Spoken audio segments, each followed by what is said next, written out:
நல்லதே நடக்கும்.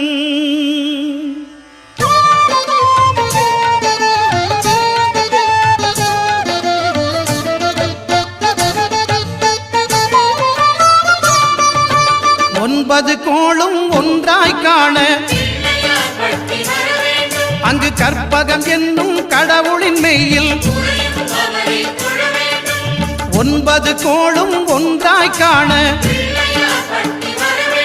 அங்கு கற்பகம் என்னும் கடவுளின் மெய்யில் சூரியன் முதலாய் 9 கிரகமும் பலவித குணங்களை கொண்டிருக்கும். எங்கள் கற்பக தருவில் அவை வரும்போது ஒன்றாய் சேர்ந்து பலனளிக்கும்.